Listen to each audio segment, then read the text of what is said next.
नेता प्रतिपक्ष मुकेश अग्निहोत्री ने मुख्यमंत्री जयराम ठाकुर पर तल्ख प्रहार करते हुए कहा कि 4 सीटों से हारने के बाद भी मुख्यमंत्री को नेता प्रतिपक्ष नजर नहीं आ रहे तो थोड़ा इंतजार कर लो, फाइनल मुकाबले में नजर आ जाएंगे।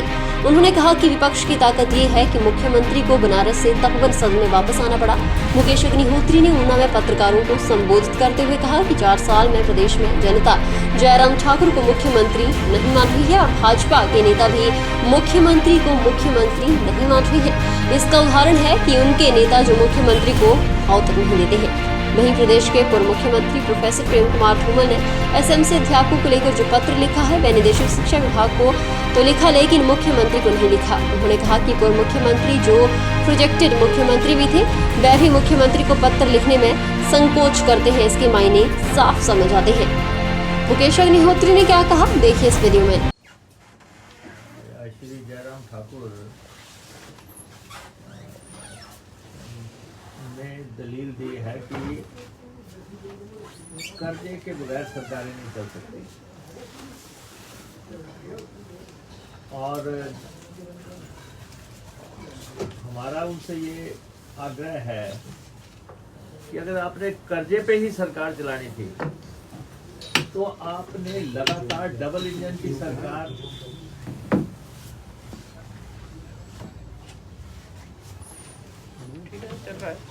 तो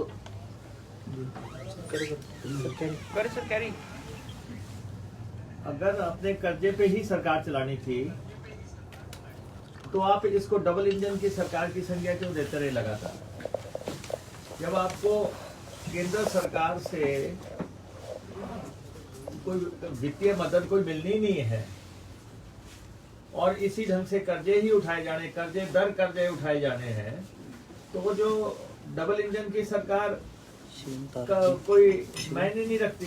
इसलिए ये राग अलापना बंद कर दें कि ये डबल इंजन की सरकार है। और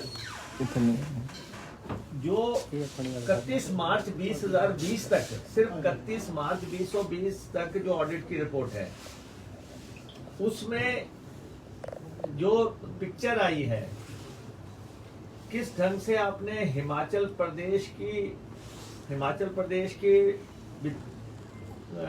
वित्तीय स्थिति को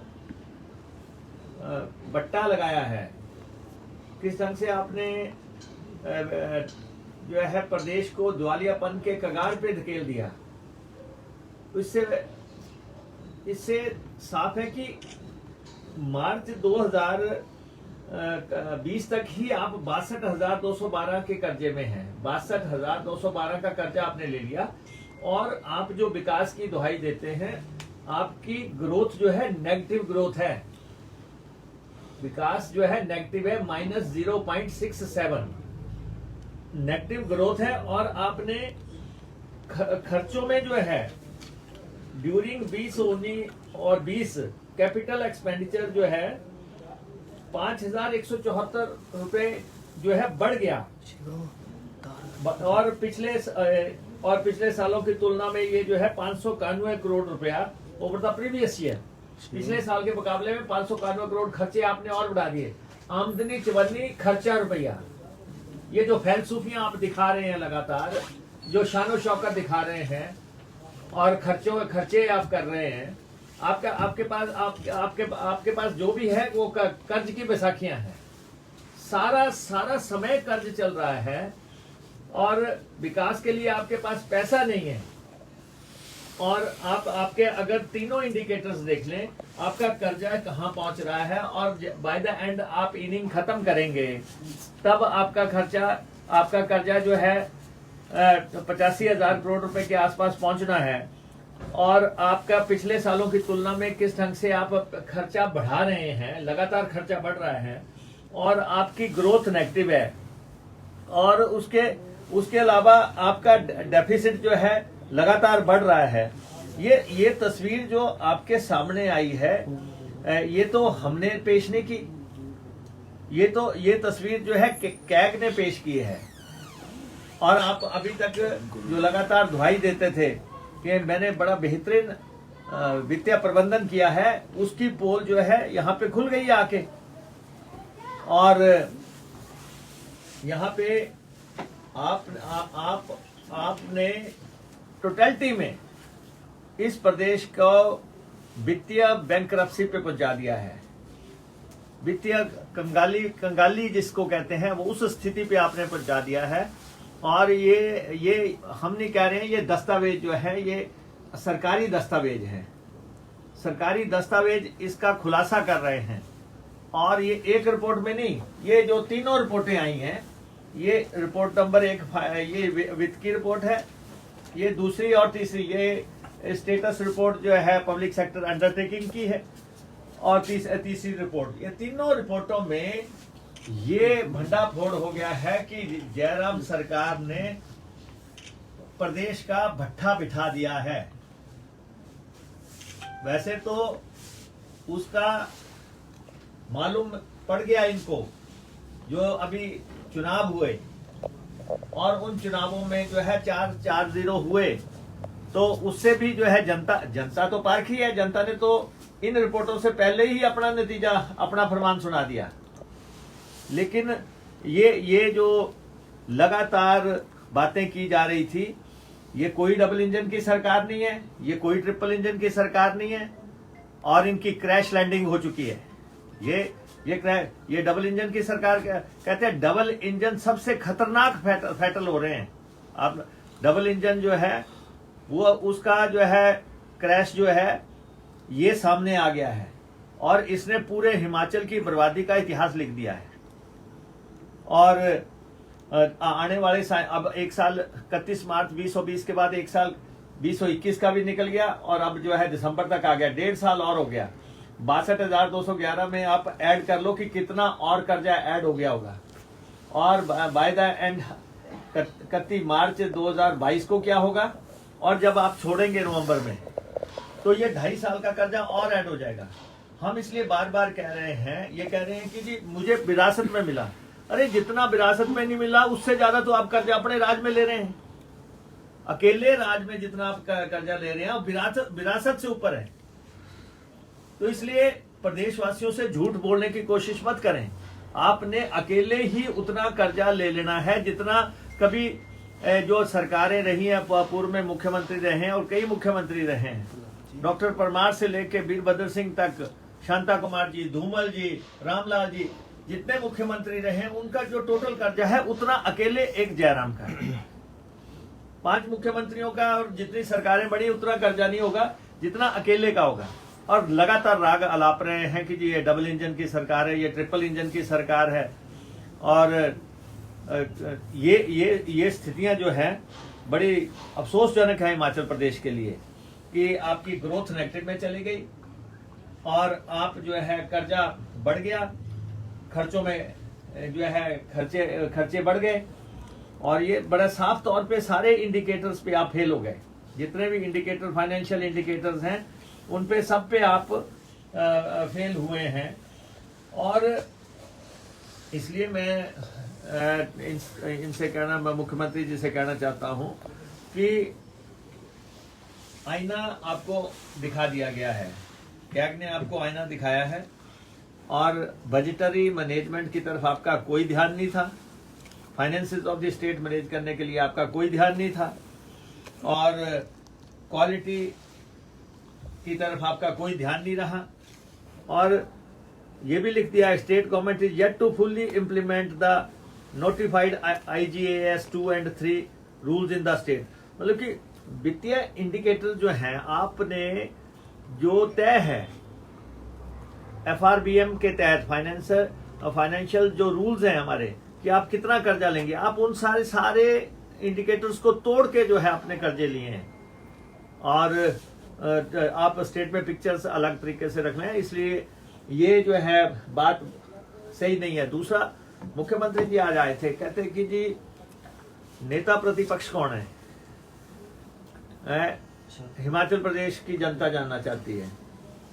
तो मैं मुख्यमंत्री जी को यह कहना चाहता हूं, अभी अगर 4-0 से तसल्ली नहीं हुई तो 8-60 से पता लग जाएगा। नेता प्रतिपक्ष का अगर आप 4-0 से नहीं पता लगा पाए, तो जब 8-60 होगा, क्या उसमें आपको पता लग जाएगा कि नेता प्रतिपक्ष कौन है। और वो भी आपको जो है उसी तश्तरी में डाल के दिया जाएगा। इसलिए प्रदेशवासी तो ये पूछ रहा है कि ये यहां सरकार नाम की कोई चीज है? सरकार है कोई मुख्यमंत्री है यहां पे? वो कौन सा मुख्यमंत्री गायब रहा? कौन सीएम आया 5 दिन के बाद आपने 15 मिनट की असेंबली अटेंड की। आप में इतनी हिम्मत नहीं थी कि आप हिमाचल प्रदेश विधानसभा को फेस कर सकें। आप 2 दिन वहां पे थे धर्मशाला में। आपका रिप्लाई जो है ग्रामीण विकास मंत्री दे रहे थे, पीडब्ल्यूडी का रिप्लाई। आपकी टूरिज्म का रिप्लाई जो है आईपीएच मिनिस्टर दे रहे थे। ये महकमे आपके पास हैं, जो महकमे आपके पास हैं उनके रिप्लाई जो है दूसरे मंत्री दे रहे हैं। आप विधानसभा में होते हुए आप अंदर नहीं बैठ पाए, हाउस को आप फेस नहीं कर पाए। तो इसलिए सवाल ये नहीं है कि नेता प्रतिपक्ष कौन है, सवाल तो लोग ये पूछ रहे हैं कि इस प्रदेश में कोई मुख्यमंत्री भी है कि नहीं है। तो बाकी तो आप कहते थे पहले ना कांग्रेस के पास कोई नेता है, ना कोई नीति है, ना कोई कार्यक्रम है। जब आपको 4-0 हुआ, पहला झटका लगा, आपने एकदम से कहा कांग्रेस के पास 12 मुख्यमंत्री हैं। एक झटके में आपको 12 नजर आए और अगले झटके में आपको 60 नजर आने हैं। आपको मुख्यमंत्री कौन मानता है? अगर आप कहते हैं कि हम प्रतिपक्ष के नेता नहीं हैं, तो मैं आपसे पूछना चाहता हूं, ये चिट्ठी है प्रेम कुमार धूमल जी की, पूर्व मुख्यमंत्री प्रेम कुमार धूमल जी की चिट्ठी है।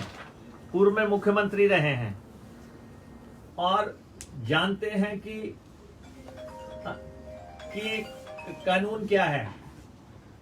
उन्होंने 2555 SMC period based teachers regular करने की चिट्ठी किसको लिखी है?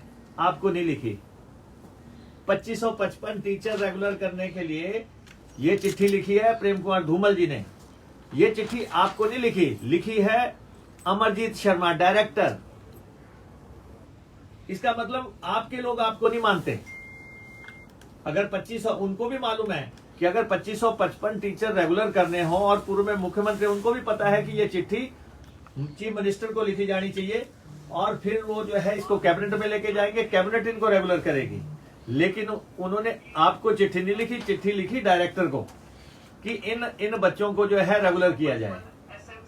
ये आपकी स्थिति है कि आपके पूर्व मुख्यमंत्री जिनके नाम पे आपने चुनाव लड़ा था, वो भी आपको खत तक लिखना नहीं चाहते, पत्र तक आपको जो है लिखना नहीं चाहते, और वो डायरेक्टर को पत्र लिख रहे हैं।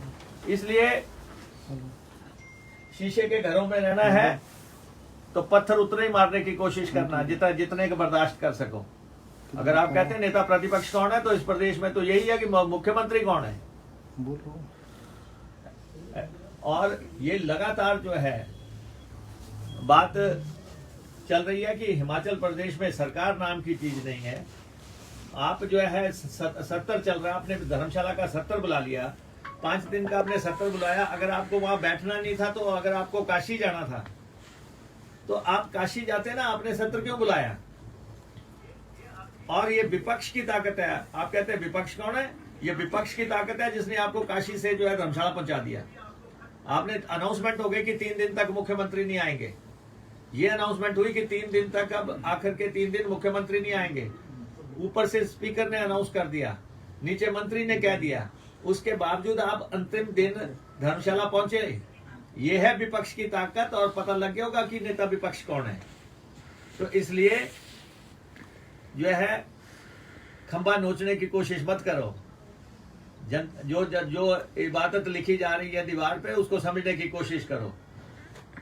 आज जो चुनाव हुए थे, आपने खुद ही कहा कि 4 साल हम काम नहीं कर सके, अब हम 10 महीने करेंगे। 4 साल नॉन परफॉर्मिंग गवर्नमेंट है ये, जो कि 4 साल में 4 काम नहीं गिना सकी। और आप आए हैं मंदिर में माता चिंतपूर्णी का आशीर्वाद लेने। आप आशीर्वाद लो, आप हमारे पे उंगली क्या उठाएंगे? आपने ऊना के लिए किया क्या है? इस जिला के लिए आपने क्या किया है? यहाँ पे रूसा यहाँ यूनिवर्सिटी पढ़नी थी, क्या आपने पढ़ाई है? और यहाँ पे जो दूसरे बड़े काम थे क्या आपने किए हैं? तो आके अगर आप सोचो कि आप जो है यहाँ पे मुकेश अग्निहोत्री को कोई प्रमाण पत्र देके जाएंगे तो आपके प्रमाण पत्र की जरूरत नहीं है। मुकेश अग्निहोत्री भी 4 दफा का विधायक है, लगातार जीत के आने वाला विधायक है।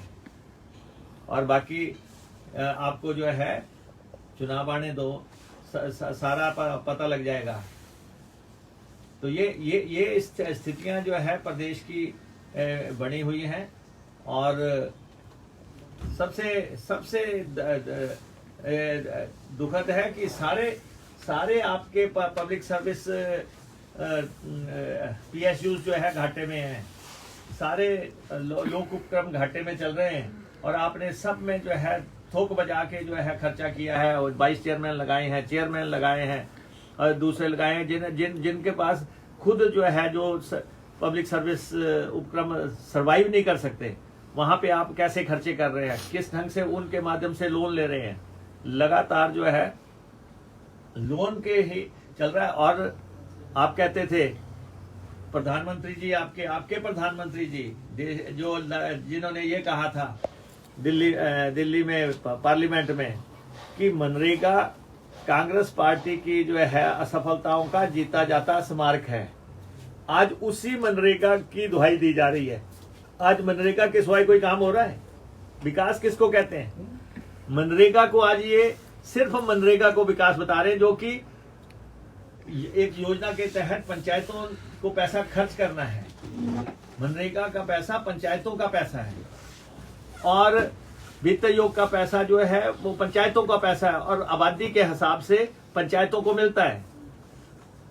आबादी के हिसाब से पंचायत को वो पैसा आना ही आना है। वित्त आयोग का पैसा वो फंसा के रखा अपने सालों साल। मनरेगा में आपने जो है लेबर नहीं दी, आपने जो है मटेरियल के पैसे नहीं दिए। और अब आपने कहा कि जिन्होंने नहीं दिए उन पे हम मामला दर्ज करेंगे। लेकिन मनरेगा तो आप मकबरा बताते थे। आज उसी मनरेगा की जो है गांव में घूम रहे हैं सारे। मनरेगा के पैसे को हम कन्वर्जेंस से चलाएंगे, फलां चलाएंगे। ये सब जो है ये सरकारों का काम नहीं है, ये पंचायतों का काम था। ये पंचायतों का काम था। आज जो है जो ठेकों का पैसा जो है जो पंचायतों को मिलता है, आज जो है माइनिंग का पैसा जो पंचायतों को मिलता है उन चेकों को जारी करके आप विकास बता रहे हो। वो तो पंचायतों का अपना पैसा है। पंचायतों के अपने पैसे हैं कि शराब की बोतल पे क्या मिलेगा पंचायत को, या फिर जो है माइनिंग से क्या मिलेगा। तो ये इन चीजों को आप विकास दिखा रहे हैं, जबकि हकीकत में आपकी सरकार जो है दम तोड़ रही है। इस सरकार को जाना ही जाना है।